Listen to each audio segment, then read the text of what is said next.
What's up guys, Tess here. Welcome back to my channel. So today's video is going to be a continuation of part 1. If you haven't checked out part 1, things I learned in my first year as an esthetician, I think it's really helpful and it's a nice prelude to this video, which is going to dive more into skin conditions. So it may be applicable if you are an esthetician or just wanting to learn more about how to care for your skin. The first part is more customer service based and it will help you in your career, whether you're just starting out or kind of just want a little refresher on how to be the best esthetician you can be. So thank you guys so much for watching. If you like this video, if it helps you out at all, if it brings you any value or entertainment, be sure to give it a big thumbs up.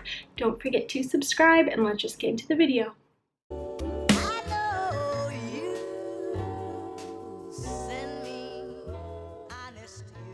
First point I want to make is understanding different skin types.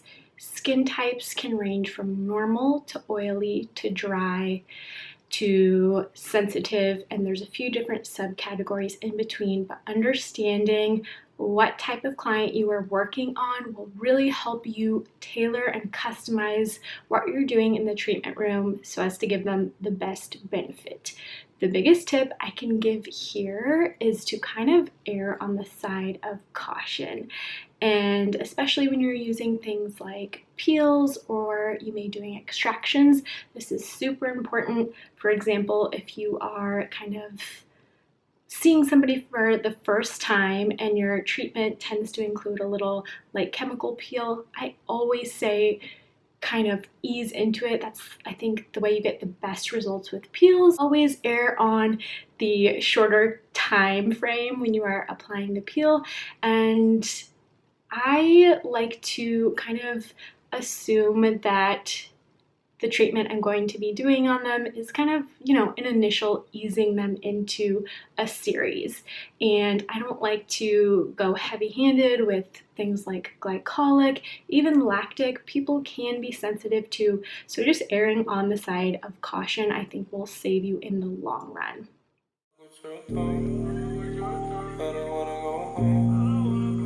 The next thing that's really important to understand is Fitzpatrick type. This can range from 1 to 5 with little grades in between, but this measures your client's skin's response to UV light. And something that's really important to know is that darker skin tones may experience more scarring. And for this reason, again, I kind of like to err on the side of caution, especially when you are doing things like extractions. You really want to be careful. Things like glycolic can cause scarring if you are going over that excoriated skin from an extraction. So it's very important to be mindful of Fitzpatrick type. If you are not sure how your client may react to extractions, I say, again, ease into it. The worst thing you can do is really damage the skin or have, a more Asian skin type or a darker African American skin type result in scarring because of your extractions, and that way you really end up doing more harm than good.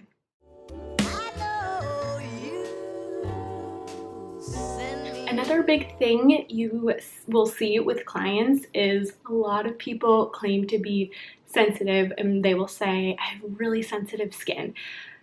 About half the population has reported at one time saying that they have sensitive skin. It's important for you to know as an esthetician, there's a big difference between sensitive, which is a skin condition that you are born with. Essentially, you're genetically predisposed to it. A lot of times people with eczema or psoriasis, they truly are classified as having sensitive skin. Sensitized skin, however, is a condition that results from external factors. So things like pollution, maybe having a chronic illness, not having a healthy diet, maybe dealing with chronic inflammation, smoking, being around a lot of irritants, or one of the big ones, using a cleanser that's not suited for their skin type. It may be too harsh, they may be over exfoliating. These are all things that can lead to sensitized skin. So as you go through your treatment, you will learn so much more about your client's skin and how it reacts. But if somebody does say they have sensitive skin, again, always better to err on the side of caution, especially on the first treatment. Ease them into things. You don't need to go into it, you know, thinking, man, I want to give them the most bang for their buck. You can increase your treatment strength over time, but just kind of easing people into the treatment really is the best way to assess things and make sure you are not overstimulating the skin.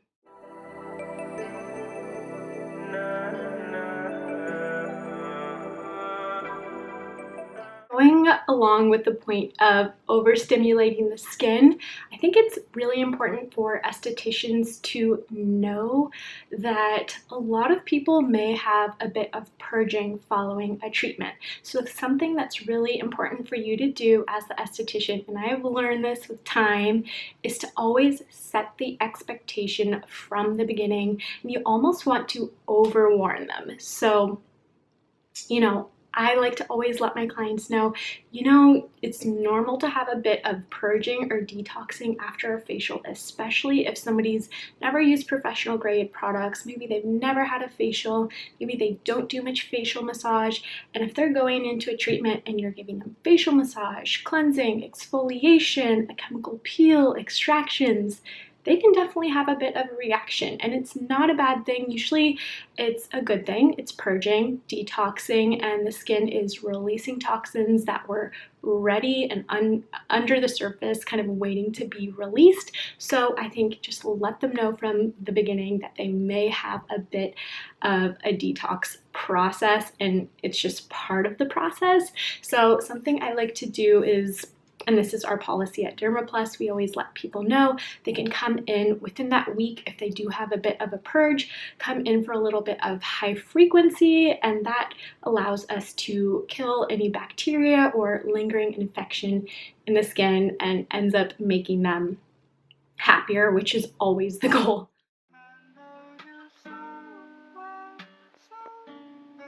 Next thing I really want to get into is acne, which is super important to understand. It is very complex and you will learn more as you go along, but there's 4 main types of acne. So there's non-inflammatory acne, which is blackheads and whiteheads. These can be extracted, and that's a great service you can provide your clients.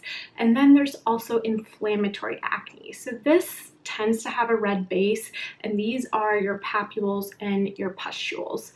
It's very important to know that these should not be extracted. You will probably make things worse by attempting to extract them. You can spread infection, and there tends to be little capillaries that you can damage by trying to extract them. So with these types of acne, you can kind of treat these with benzoyl peroxide, whereas non-inflammatory acne is best treated with salicylic, which helps to dissolve the blackhead or the whitehead within the pore.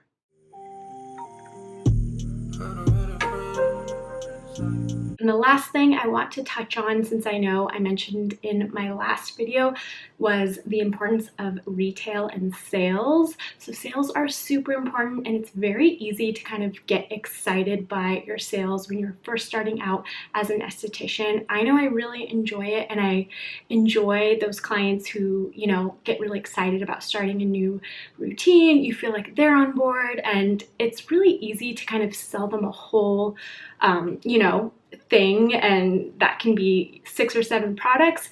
I think the best thing to do is just ease into it. Again, I feel like that is the theme of this video. Ease into things. It's better to kind of go slow than have to correct things later. So I recommend not recommending more than 3 products to a new client, especially if they've never tried professional grade products. It may be an amazing product, but it is a higher concentration of ingredients. So with that, people can tend to have more of a reaction, more of a purge if they are just diving into things and overstimulating the skin, especially if they've just had a facial with you. So I think everyone can benefit from a nice mild cleanser. I think that's a really important, great thing to have your client leave with. And a lot of times you can do a cleanser, a toner, and a moisturizer, and you can even say, hey, I love these 3 for you. I'd say start with the cleanser, and in a couple days or next week you can start using the toner and the moisturizer, especially if they're sensitive. But again, ease them into things, and if they're really intent on getting a haul, so a ton of products, let them know. You can walk away with these, but I'd say start this and this on week 2 or 3. And a lot of times what I do, especially when people are getting into skincare for the first time, I write them out a little step-by-step guide, their little prescription that they can walk out with and feel confident that they're going to be following the steps as directed. And you have to assume people don't really know much about skincare. They may think they know a lot about skincare from reading things like blogs, but you are the professional. It's important to remember that you're in control, and it's okay to remind people, and I think they appreciate it. You know, the cleanser goes first, then you have your toner, and then your serums and your moisturizer. As a rule of thumb, you tend to want to layer from thinnest viscosity to thickest, but I think it never hurts to be super specific in your directions, especially if you are recommending your client purchase products. I think it is your responsibility as an esthetician to specifically let them know how to use things and how to get the best results. Okay guys, that is it for this video. I hope you enjoyed part 2 of this little series, things I've learned in my first year as an esthetician. If you like this video, it would mean so much if you gave it a big thumbs up. Don't forget to subscribe, and let me know if you guys want to see a part 3. I have a little notes section on my phone that I'm writing down things, and I learn something new almost every day. So if you guys want to see a part 3, haven't quite decided what that will be, but I'm sure I will have more tips for you. So if you want to see that, please let me know in the comments, and I will see you guys in the next video. Bye.